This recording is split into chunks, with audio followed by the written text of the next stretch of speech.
Thank you to World of Warships for sponsoring this video. In 2012, Microsoft was getting ready for what was going to be one of their biggest product launches in a long time. After quite a productive year, they were ready to release a product so flexible, it would even put an emphasis on platforms outside of the PC market. It may have been outside of Microsoft's comfort zone, but such bold decisions had proven to be successful in the past. Of course, we are talking about Windows 8, the product which launched worldwide in October of that same year, with an all-new UI design that saw the removal of the Start menu, something that had never been seen before. This was the future of Microsoft. Although planned to be the most intuitive release of Windows yet, Windows 8 was met with intense criticism, overwhelmingly bad reviews, and found itself at the hands of many angry customers. What happened? It wasn't just a matter of some public opinion. The failure of Windows 8 was actually much worse than it looked. Strictly talking numbers, Windows 8 actually did worse than Windows Vista, despite even having the advantage of being released during the holiday season. Columnist John Dvorak of MarketWatch even described the OS as an unmitigated disaster that could decidedly hurt Microsoft and its future. Now, with several more versions of Windows succeeding it, it's almost as if Windows 8 has become one of those products that Microsoft just doesn't want you to remember. I mean, support for it ended much earlier than usual. Windows 8 never happened. But now that this once ambitiously marketed OS has since been kept in the past, we can now answer this question. Was Windows 8 really that bad, or was it just another victim of its time? Were these radical changes justified in any way? Now, before we begin discussing Windows 8, here is a word from this video's sponsor. World of Warships is a team-based sea battle video game available on PC. With over 44 million players, it is an incredibly interactive gameplay environment that allows you to not only use different strategies and tactics, but to also play with your friends in Division. This game also features over 400 historical ships that coexist with some beautiful maps and unique living landscapes. But that's not all. You are in complete control of these ships and can customize them in any way you see fit. These types of classes range from destroyers, battleships, cruisers, aircraft carriers, and submarines, each one having their own exclusive perks. Want to have Godzilla as the commander of your ship? Kong? Nothing is stopping you. Not to mention that you can also interact with incredible characters from Azure Lane, or even some battles against giant monsters from Big Hunt. By downloading World of Warships and using the code FIRE shown on the screen and registering into the game through the link below, you can get access to a huge starter pack, 200 doubloons, 1 million credits, a Tier 5 USS Texas, 20 times Restless Fire Camouflage, and 7 days of a premium account. Now that is a steal. Now go check out World of Warships and battle among your friends. What's particularly interesting about the story behind Windows 8's failure is that it oddly reflects the factors which killed Windows Vista. These include the big design changes that Microsoft implemented, the popularity of Windows 7, objectives being focused on the wrong industries and demographics, forced implementation of apps, and lastly, simply the long-term damage of the bad press. I would like to preface this by saying that there is a lot to talk about with Windows 8. For the sake of time, I will not be going into great detail on Windows 8's development history in this video. We would be here all day. Instead, I will also be making a future video on Windows 8.1, and in that video I will be talking about the development history, as I think it ties everything more together. Lastly, if you haven't already, be sure to like this video and subscribe. It really does go a long way. With that said, let's continue. Giving Windows a new look was clearly not the right call. It's easy to say that Microsoft totally screwed up with Windows 8's design changes because they just had no idea what they were doing. But an opinion like this fails to take into account the technology of the time. In 2012, the direction that computers were going into was uncertain. The future was not bleak. Computers were only going to become more popular and more powerful. But no one was quite sure what they were going to be like. The tablet industry was just starting to grow. Tablets had been around for a while, but with the iPad's release just 2 years prior in 2010, it had undergone a complete transformation. All tablets were going to be just like the iPad from then on, and it was now a continuously and rapidly growing market. But not only that, there was some speculation that tablets would make the computer, as we knew it, obsolete. The tablet would become the new PC, and everyone was now in on it, except Microsoft. They did have the advantage in the traditional keyboard and mouse PC market, but that was about it. With this new growing industry, they were falling a bit behind, and their current market was being threatened competitively, and it was time to change that.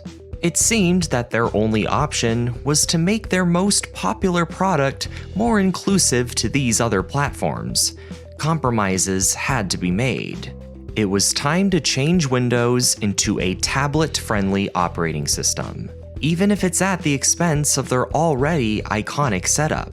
And that's what they did with Windows 8. It wasn't just the next update for your computer, it was something that would also be bundled with Windows Phone and the brand new Surface RT, essentially to show off the new Windows versatility. It didn't matter what you were using, Windows 8 was the right choice. But as you would have probably guessed, touchscreen and non-touchscreen based computers require different setups and fulfill different needs. It's going to be a lot harder to create a file and give it a name using your fat fingers, as opposed to just using your mouse and keyboard. If you're going to appeal to tablets, things have to be bigger, more in your face, in a less cluttered environment. This led to single-handedly the most controversial and hated decision that Microsoft ever made: removing the Start menu. People anticipating a fresher, more updated version of the Windows experience wanted something that was more of the same, more or less a better version of Windows 7. Instead, they got something that was so foreign, it felt like learning another language. Not only was the lack of familiarity a problem, but the buttons were just in confusing places, and its setup seemed counterintuitive. The desktop wasn't totally gone, you could still access it, and actually wasn't all that bad. If anything, the desktop on its own looked like a significant improvement to Windows 7, both in aesthetics and capability. But getting there was annoying. People using their desktop had to go back and forth from this weird screen, which made multitasking very difficult, something that Windows had been praised for mastering almost 20 years prior. There were third-party workarounds for this, programs you could download such as Classic Shell for example that would solve this problem, but that was just extra work, and a lot of everyday people were not aware of these alternatives. People didn't like Windows 8 because it was extra work and confusing, and it didn't need to be. The disadvantage of Windows 8 being a complicated operating system coincided with the strong success of Microsoft's predecessor, Windows 7. It was essentially just a cleaner, more stable version of Windows Vista, which had already been out for almost 6 years. Vista didn't do great, as we talked about, but the visuals were excellent, and by 2009, people were somewhat familiar with its UI setup. Little things like the search bar made it much easier to navigate files than, say, XP. It was Vista's capability that was the problem, and when 7 came in and got rid of those problems, this is what they pictured when they thought of Windows. Windows 7 had all those factors in its favor that contributed to its success. People loved Windows 7. It was exactly what a Windows update should be, an improvement on the setup Microsoft seemingly perfected with Windows 95. So when people saw all these advertisements for this almost completely unrecognizable piece of software, they had no reason to change. It didn't seem like an improvement. It seemed like a step backwards. Not only is Windows 7 not broken, but it's also great. There's no need to fix it. By 2012, the majority of people were already using Windows 7, and subsequently most people felt this way, and this is reflected in Windows 8 sales long term. History really does seem to rhyme. Just like we discussed earlier, Windows 8 had its sights focused on the wrong industry. If tablets really did end up taking over like a lot of people thought they would at the time, Windows 8's approach might have worked somewhat. But that's not what happened. Microsoft made the wrong call. They made this arrogant assumption that everybody was going to move over to using tablets. Windows 8 was better optimized for tablets, but this was at the expense of being more exclusionary to traditional PC users. If they had focused on just satisfying the tablet audience, things might have ended up more smoothly. Instead, they made everyone their target audience, which is often a high-risk or high-reward approach. As a result, Windows 8 was basically forcing people to use a tablet, when many of them didn't want to. Microsoft failed to realize that keyboards and mouses weren't becoming antiquated. Most people were still fine with the original system of doing things, and actually preferred it. And as we demonstrated earlier, a more touchscreen-oriented OS on a non-touchscreen computer is just a recipe for disaster. While Windows 8 might have done better if tablets did in fact end up taking over, it still had some big problems anyway. Like we just talked about, multitasking was confusing, regardless of what kind of platform you were using. It might have been just slightly less confusing on a tablet, but still excessive. Navigating the system was just difficult. It wouldn't be until Windows 10 where Microsoft would finally figure out how to create an OS that worked for both tablet and traditional PCs. Windows 8 was trying to move people over to a new environment they just didn't want. And this didn't just apply to tablets, it also applied to apps. As the mobile market continued to grow, so did its programs. Traditional PCs were figuring out a way to be more compatible with these mobile devices, and implementing apps was a big way of doing that. But apps on a desktop or laptop seemed a bit weird. People using traditional PCs were already used to just downloading .exe files to their computer and doing the traditional method of installing. You could still do that, of course, but the little things like web opening this random window called the Microsoft Store and showing the app version of what you wanted to download just felt intrusive and annoying. An example of this would be the program Skype, which was now an app built into Windows 8.1. Rather than just downloading an exe from the company website and having a little shortcut on your desktop, you now had a version of Skype that was just too flashy, that took up the entire window, that also had a new UI that was also confusing. Having this setup that needed all of your undivided attention did not make sense as being the replacement of just having a little Skype window sit on your desktop, and was likely actually one of many factors which led to Skype's downfall, but that's for another video. Skype is just one example though. Many apps were obnoxious like this, and it made people start to not like apps in general. On top of that, the Microsoft Store also gave companies an excuse to now charge people for programs that were once free. It also often required users to create a Microsoft account just to download a program. What might have looked more convenient at face value just ended up being more complicated than what it replaced. Apps are made for mobile devices, so keep them on there. And of course, Windows 8 ended up being a failure because of its bad reputation. The mob mentality present with Windows Vista was coming into play a little bit. A lot of people who could upgrade chose not to because they were scared of the bad reviews. As we've seen before, Microsoft tried to resolve this with its release of Windows 8.1, which brought back things like a start button on the desktop. While Windows 8.1 was a success within its own merit, it was not successful in repairing the already tarnished Windows 8 name. Like we saw with the Windows Mojave experiment, a lot of people were just closed-minded to the idea of having any association with Windows 8, no matter how much better it got. and people who already downgraded back to Windows 7 or some other previous Windows version had no reason to go back to 8 after their terrible experience with it. The damage was already done. While Windows 8 may have seemed like this thing that should have just never happened, there was a lot of good that came out of it, too.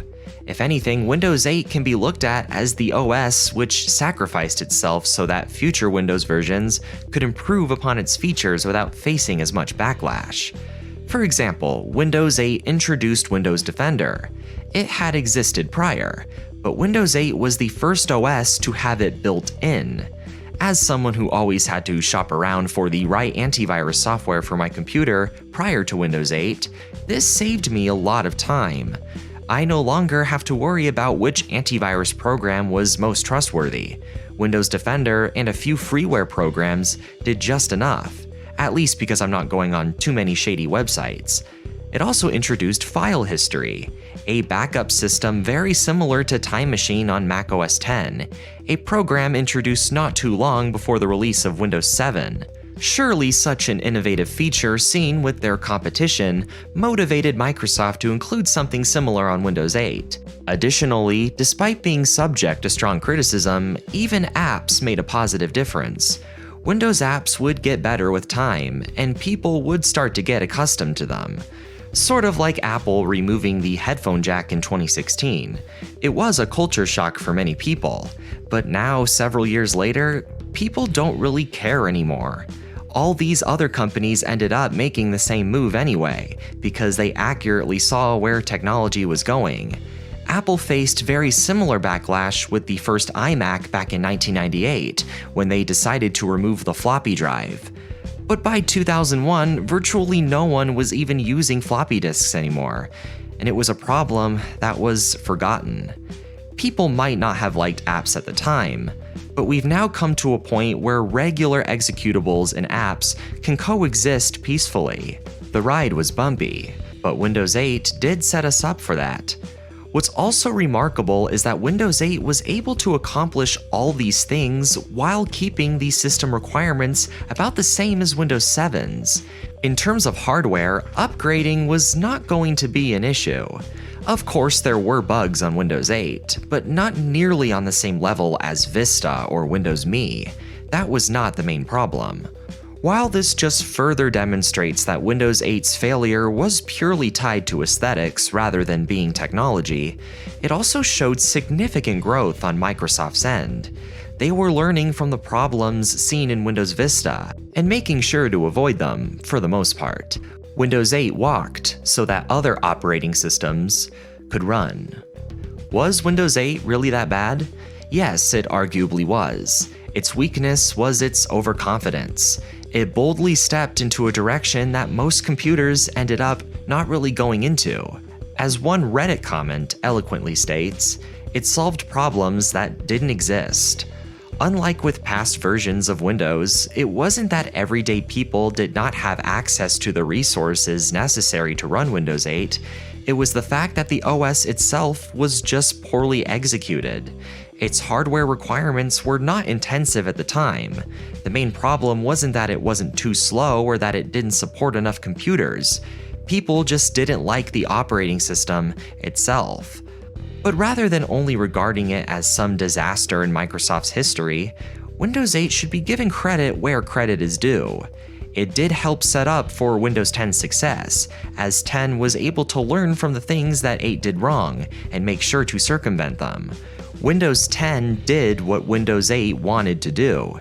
It became an OS that could be easy to use on both tablets and regular PCs without having to take away Windows' ease of use. And regardless of how you feel about Windows 10, it was much more successful in terms of sales and upgradability. A lot of the features we take for granted now were introduced in Windows 8, and while it may not have been a milestone on Microsoft's end, Windows 8 now serves as a sort of life lesson that will only make Windows stronger going forward. What was your experience with Windows 8? Loved it? Hated it? Let me know your thoughts in the comments below. Don't forget that if you use the code FIRE when registering for World of Warships, you can get access to all of the features shown on the screen. Be sure to check it out. Thank you so much for watching. If you enjoyed this video, please subscribe and hit the notification bell so that you never miss a future video. Also be sure to check out my brand new Beatles channel, Retrology, providing content all about the Fab Four. Hope to see you there.